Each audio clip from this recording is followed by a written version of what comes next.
Welcome back, Boss Bitches, to the Boss Bitch Rising podcast. I'm so excited to introduce to you Chavali McIntosh, who is a life coach, and she is developing an amazing nonprofit that I cannot wait to share with you guys today. We're going to get into all of that a little bit further, but Chavali, thank you so much for being here with us today. Can you please introduce yourself a little and let us get to know you?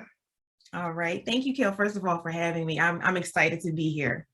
Well, as Kel said, my name is Chavali McIntosh, and I am the founder and president of a startup nonprofit named Purpose on Purpose. I'm also a certified life coach at There's Hope Now. At Purpose on Purpose, it's a nonprofit for female survivors of domestic violence once they have completely removed themselves from that relationship and are working toward some type of vocational program. And what we aim to do at Purpose on Purpose is provide a year of transitional housing for the ladies so that while they're going through their vocational programs and learning job skills, the one thing they don't have to worry about is secure housing. So that's what we aim to do. That's Purpose on Purpose. It's so beautiful. I think this is such an amazing space to get into because, you know, so many people I've worked with and just so many women go through experiences or phases in life where it's like the unexpected happens. And instead of trying to figure out where to go, what to do next, and especially if you have like kids in tow, if you're trying to work, if you're trying to make that full life transition, it can be challenging trying to figure it out all on your own. And so having spaces like this, like Purpose on Purpose, and women like you who are just warriors for other people going through these experiences, it just creates an easier transition, right? And the healing process can happen a lot quicker, right? Yes. Instead of us either pushing it back because we have the family or the career or the bills that we have to focus on, we can now also integrate our healing with life, right? What got you into this space? Honestly, it was Holy Spirit driven. I'm a follower of Christ, and I always like to start off with saying that domestic violence is not my story. It's just something the Lord placed on my heart to do. And I was really big on volunteering. And having been in the military, I volunteered as a civilian growing up. I volunteered. And once I got older, you know, life just happens. And I wasn't able to volunteer as much as I used to. And it really was heartbreaking because that's like my favorite thing to do. So I kind of have a go big or go home personality. So instead of just volunteering, of course, there's a nonprofit I want to start. So the Holy Spirit placed on my heart to start a nonprofit, and I started it in September of 2020. So that's just kind of the origin and how it started. And so I just have a place in my heart for women who've gone through domestic violence. Have you, although you haven't gone through domestic violence yourself, have you been in very close proximity to other women who have been? Yes, I actually have been. I'm a retired Marine, and I had an opportunity to help a few women that were dealing with it while they were in the military. And then I used to be a hairstylist. So I've had some, we've actually received training as a hairstylist to recognize signs and things of that nature and be able to provide assistance or, next steps for these women. So I've been around it and have been able to help a few people. You have such a big heart, and that's one of the reasons why I just adore you and I admire you so much, because as I talk about leadership, especially on my podcast, and that's what I coach on is leadership and mentorship, I look for people with specific characteristics because there's several different types of leaders in life. And when you start to identify certain characteristics of high level, high quality leaders, you can now understand the difference between somebody who's like a manager or an influencer and someone who's actually a leader. And in my definition of leadership, it's someone who's leading from the heart. They're so selfless and they just want to help other people.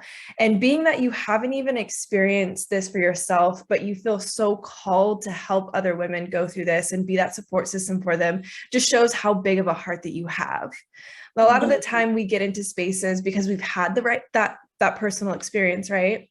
And it's beautiful to see just how big your heart for leadership and service for others is. And I'm just excited to talk about that a little bit more here. But what's next with the nonprofit? Where are you kind of now in the process, and what's the vision for the future?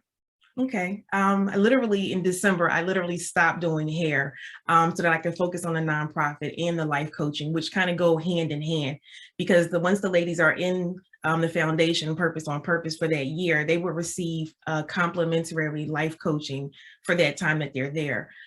So the goal is to just, completely focus on those two aspects. And for the past 4 or 5 months, I've been focusing on trying to build meaningful connections and make those connections. And that's been really hard because it's, we'll talk to this person and then it's like, get on this person's calendar, but nothing is moving forward. So literally about a month and a half ago, once again, like this is Holy Spirit driven. Like I literally was looking at on my screen and I don't know, I wasn't going to share this, but it just makes sense to right now. Child Visitation Supervisor.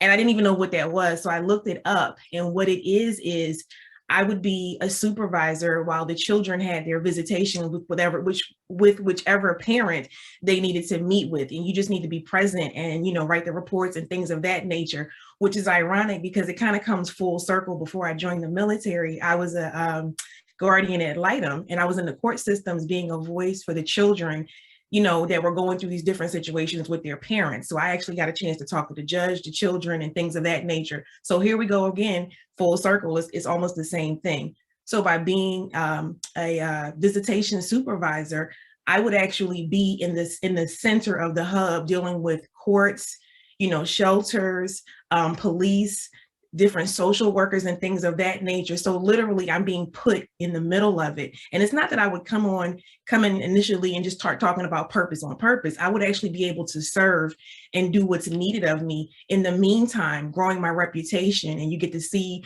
who exactly Chavali McIntosh is. So when you hear Purpose on Purpose later on, it's like, well, what is that?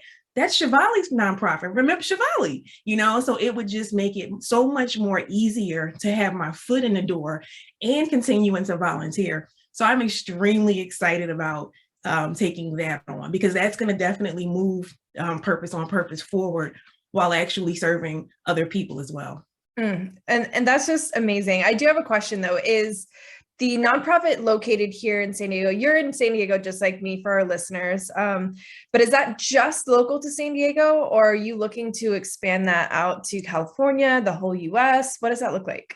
Okay, so originally it started with just a home, and the ladies would come to the home and live there. But once again, that go big or go home personality, I would love to have a multi-unit building or home where these women had individual apartments. So before, where it was just a house, it was only going to be able to be the woman. But if it's an actual multi-unit home, she could bring her children. So at some point, ownership, rental, leasing, whatever that looks like, because I don't want to pin it down just yet, but to have a multi-unit home where these ladies could live would be initially in San Diego, California. And then once we got that going and we understood exactly what's needed and we tweaked some things along the way and we have some success stories, I would love to take this on the road and go to other cities. Like that's the ultimate goal. And to have these ladies go through the program and then reach back into the community and find someone that was in their similar position and help them go through the process.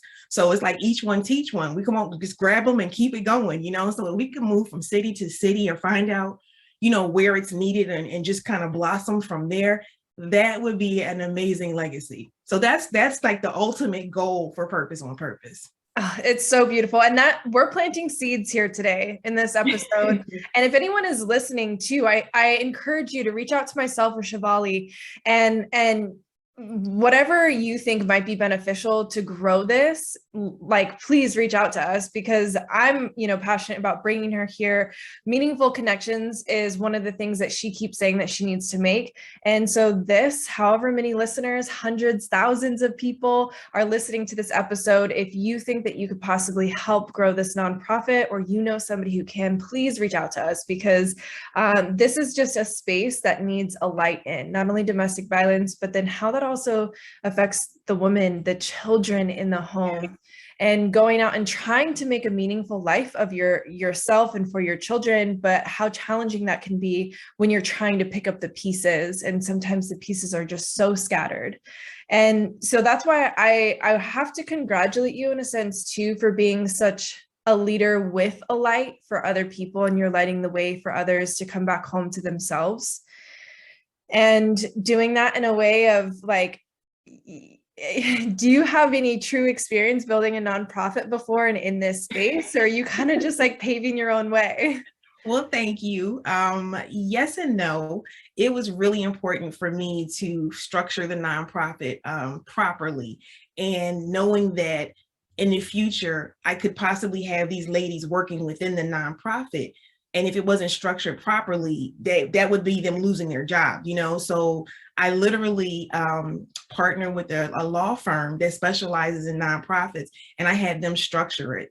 So back in 2020, literally, you know, making these monthly payments, you know, to get the doggone thing started and make sure it's literally structured properly. So they did all of the legal and filing and things of that nature for me, because I'm a huge advocate for outsourcing. I can't do everything, and those things that I can't do, you know, and especially if I can't do it well, it needs to be done right. So I believe in, you know, paying for that service so it gets done right. So I had no experience. It's just something that I did to make sure that it was structured properly, because we didn't want to have any issues come later on because I failed to do something. So that was my experience. And they like walked me through everything.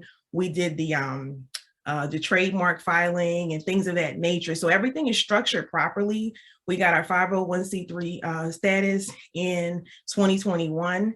And so literally it's just like baby steps going, but it's definitely a legitimate nonprofit, and it's structured properly. Good for you. Like, I mean, obviously you have to structure a nonprofit correctly or else you're not going to get the approval, but not even really having knowledge necessarily in this space. And it sounds like you're taking all of the right steps, especially with the delegating out. That's something that I'm a huge advocate for, delegating when it's either not in your wheelhouse, something that you don't enjoy doing, or if you just don't have time. If you're able to delegate, do so. And especially with something like this, how powerful the transformations can be for the people that you're serving, but also how professional it has to be structured in order for you to be seen and identified with that 501c3 from the government. So I am curious, kind of like straying away from just the nonprofit, but being that you are paving your own way and you're kind of figuring it out as you go, what has been the most challenging thing for you in the process of developing the nonprofit? I would say people mean well and they get really excited when I talk to them about my nonprofit, but there seems to be a slight disconnect because it's not up and running yet, and people tend to want to put me further than I actually am. And I've learned to kind of speak in the present tense, not in the, you know, in the current tense, because it's like, you know, we hope to, we plan to, you know, as opposed to purpose on purpose is a, you know, it's this and it's not. So that's been a steep learning curve for me. And then, like I said, the meaningful connections, I feel like a lot of time, like time has been wasted between December and I'll go ahead and say maybe April. But having been in the military for 20 years, having retired, having done full-time hairstylist for the last 4 years, I've been working constantly.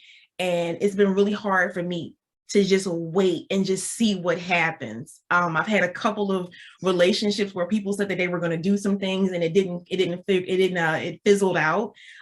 So I'm not where I thought I was going to be. So me having to sit still and be patient and kind of wait on the Lord to kind of guide me where I need to go, that's been the hardest part, because I felt like when I got instructions to quit my hair business, I figured, you know, January 1st, things were going to take off, you know, and that didn't happen. And it's like, you know, calm down. You know, you're new to this. Everybody else has been working and doing it. So just calm down. Okay. February, nothing, you know, so I'll meet this one person and meet this person. And it's like, it's not really generating much, you know, so I've kind of gotten discouraged at times. And it's ironic. Well, it's not ironic, but whenever I get discouraged, somebody like you will come along and say, oh my goodness, Chavali. And it's just like, you get it, so when I have those like down moments, I always kind of try to life coach myself back together, but then I get people from the outside that come and actually lift me back up. So between the stop start and the not being where I thought I was going to be, that has been the most difficult part for me. That resonates so deep with me too. I feel like me and you almost have lived on a parallel timeline over the last few months. In a sense, I've also been developing, my accredited program, my certification program, and same thing. I thought it was going to be up and running sooner. The accreditation process took longer. Like things just kept pushing it back, unexpected delays, detours, you name it. Yeah. And right now I've really been having to learn patience, and that sometimes things are prolonged because there's something within us that needs to be developed more, or a skill that we need to learn, or a different connection that we need to make, or this one little piece that might have been overlooked if we didn't take the time to be patient and really go through everything. If we didn't notice that one little piece, it could have thrown the whole thing off, right? Yes, exactly. So you get it. I get you. Entrepreneurship is not for the faint of heart, and then too, what keeps me going is thinking about the ladies. It's like, if you don't keep going, who's not going to get what it is that you need, and I'm a very walk it like I talk it type of person. If I'm telling you to hold on, if I'm telling you what you're experiencing is not, you have to get through it so that you can help somebody else.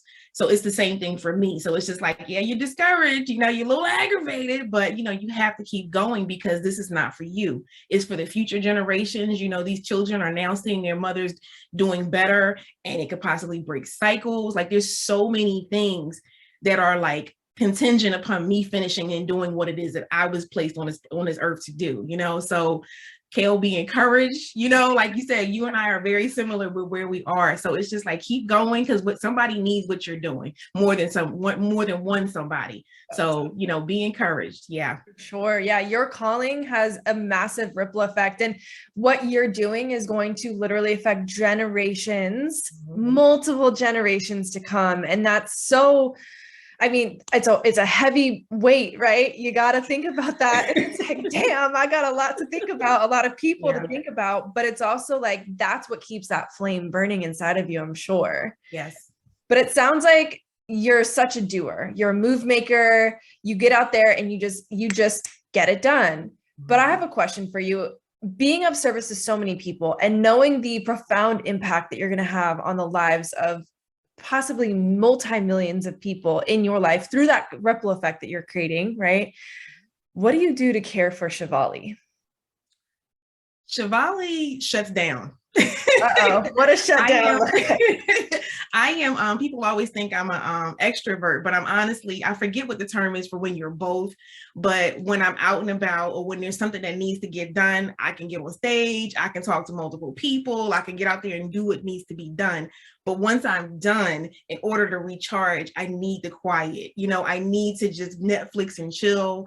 I need to just kind of be quiet and stop talking so fast. So it's just like, I have to kind of bring it all the way down to like -10, because when I'm out and about, it's like 110.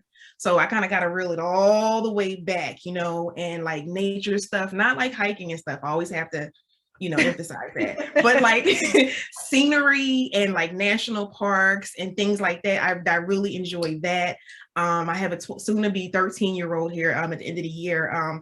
He kind of keeps me going. He wants me to be more active, and I'm trying to be. So he kind of brings me completely out of my element, and spending time with him. So those are kind of like the things, like it's like you're going 110 miles per hour, so now it's almost like at a 5 mile per hour rate, so it's like extremely slowed down. So that's how I kind of recharge. I get you. We need to get you hiking though. I'm a hiker. Hiking reminds me of boot camp. Like, I think that's my issue with it. It's just like, why do I have this on my back and where am I going? So my thing with hiking, I love hiking, but I don't like hiking if it's just a trail somewhere. Like I like doing, I call them destination hikes, fancy, where you're hiking to a waterfall, and we have a few here in San Diego. Oh, okay. Or you're hiking to this spectacular view, or like there's always that little reward at the really the middle of the hike. There's that little reward that you're hiking to. You get to enjoy the reward, and then you're all happy and high from that reward on the way back to the car. But yeah, I can get into that. Yeah, I'll have to show you. We'll have to go hiking sometime. Okay. For sure. But I do get what you mean by I think it's called ambivert, which is the not extrovert, not introvert. And I would say I'm the same. Like my inner circle of people think I'm such an extrovert, and that's because they know me, and I have that rapport, and I've built the connection, and I feel so myself with them, and I'm able to just be open and expressive. But then I think I'm an introvert in a lot of the ways, where I have like a somewhat narrow social meter where I can go out and do the things, I can talk, I can do that. But if I had to do that for like 3 days straight or a week straight, I'm like, my meter goes so low. So finding those things that really restore your energy.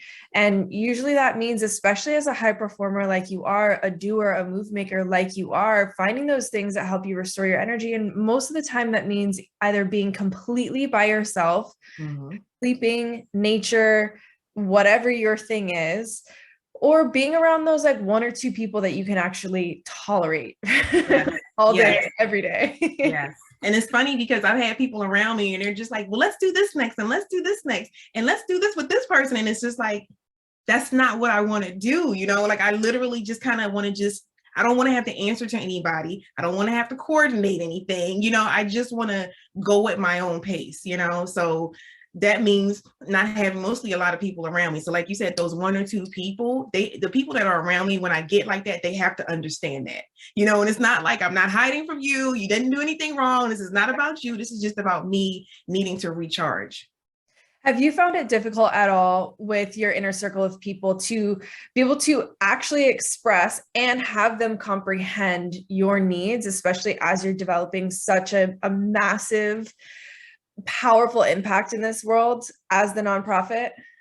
There's a couple of people, and I'm careful to kind of not, because it can come off a little, aggressive, but at times I need to be. But there's not that many people that don't get it. And I find that the friends I've had for the longest, they're the ones that understand it the best. So it's like the newer people that I'm around. So they kind of really don't know me, but it's just like, well, you're not really in my inner circle. So, Yes, that's something that's really something I speak into a lot, especially as people are starting to take on these new goals or starting to pursue their passions and their dreams. And it's something bigger than they've ever pursued before. And most times it's very intimidating, right? And it's like you're trying to put all these puzzle pieces and figure out what comes next. And kudos to you for kind of like hiring the lawyer and having all of these things, delegating out, having the systems put in place, because that takes a large amount of pressure off of you. But you still got to keep your finger on the pulse of what's going on day to day. Yes.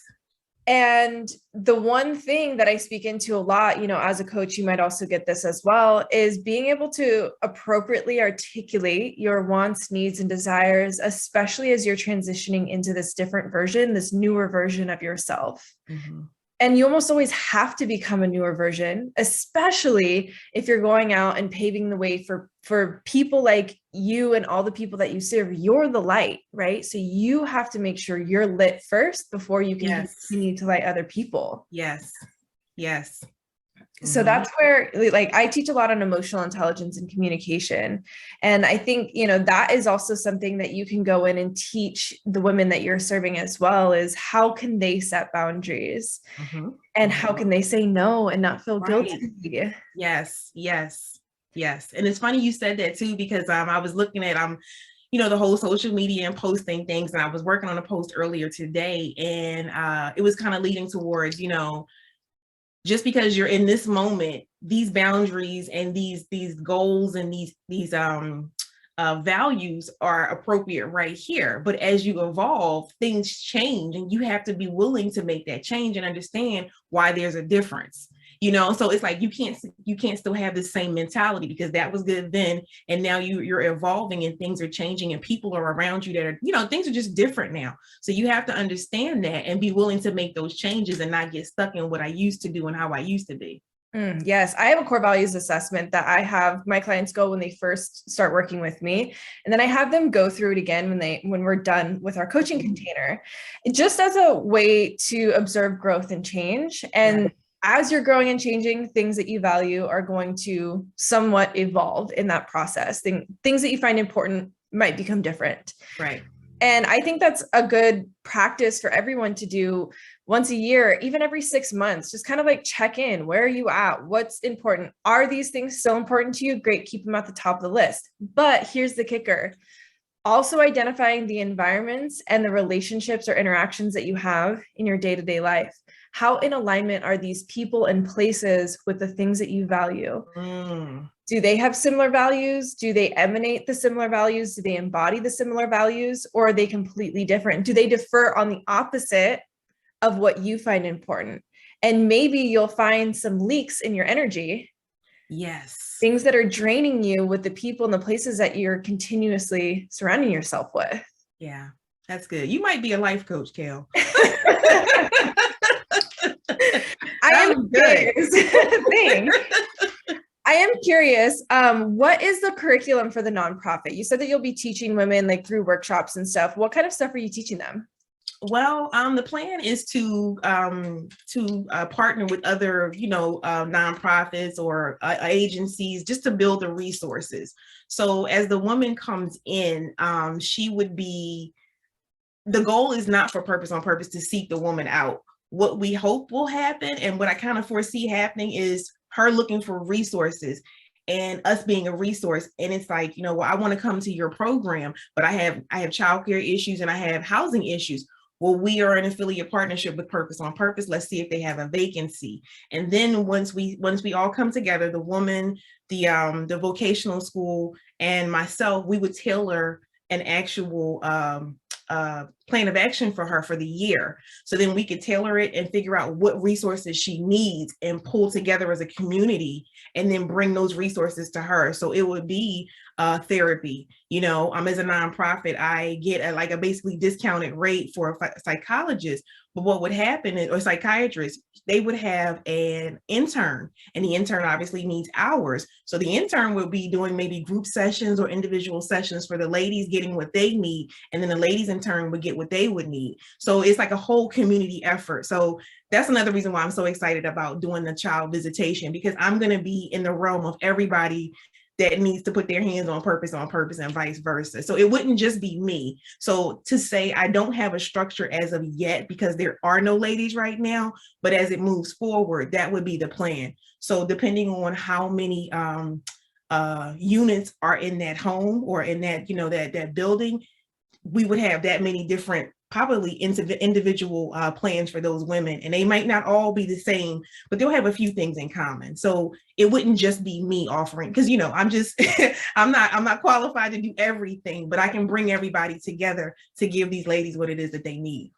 I love that. Again, anyone listening, if you have any connections, suggestions, whatever, please send them our way, because I'm just so excited to see this blossom into what it will become. And this is what the world needs more of, is services like this for women and families that are just trying to make the transition, not knowing what to do next, and then also desiring to grow through and past that version of themselves, right? And then go out and be a light for other people. And I truly feel like, you're staying lit, you're lighting other women, and then they're going to go out and create more light in this world. Yes. I'm just so excited for you. Is there anything else that you would like to share, either about your coaching business, your nonprofit, anything to come for you in the near future? Um, in the near future for There's Hope Now, I'm actually working. I would love to build a community. I've always tried to get women, like-minded women together, and we feed each other, and we love on each other, and we just are there for each other. So I'm in the process of creating that for Purpose on Purpose. I mean, for There's Hope Now, because I find that while I do like it, the one-on-one, I feel like I could do more, with like a group setting. So I'm in the process of trying to do that, because I've done it on a small scale. So now I'm trying to like kind of create that for There's Hope Now. So that's what's coming down the pipe for There's Hope Now. And then, like I said, going through the training to be a child visitation supervisor, that's next. And what I love about all of it is it allows me to be independent in all three. So it's this whole entrepreneurial, move when I need to move kind of situation. And it works really well with the nonprofit as well as the coaching. So I'm really excited to have that extra layer, and to be put in that situation to be able to, like I said, help, where I'm going and what it is that I'm doing, what I'm supposed to be doing, and then to be able to bring Purpose on Purpose to it eventually. So those are the next two things that are going on. So I'm just really excited for where it is. That's kind of it, and where we're going for both jobs. I hate to call them jobs because it doesn't really feel like a job. I'm always trying to struggle with that word, but it's not a job. So, passions. Yeah. Both passions. Yes. Beautiful. Well, where can our listeners find you online, on social media, all your website stuff? At Purpose on Purpose. I am at Full of Purpose. I'm sorry. Purpose on Purpose has an acronym of POP. So it's Purpose on Purpose. So online, it's fullofpop.org, because Full of Purpose on Purpose was really long, so I made it POP. So fullofpop.org is where you can find me online, and There's Hope Now.com is where you can find me for the life purpose. And I'm also on social media as Full of Purpose on Purpose on Instagram, and There's Hope Now on Instagram and Facebook as well. Beautiful. Chavali, thank you so much for being with us today. I'm so grateful for your light in this world, and I just can't wait to see you shine even brighter. Thank you so very much. I appreciate you, Carol.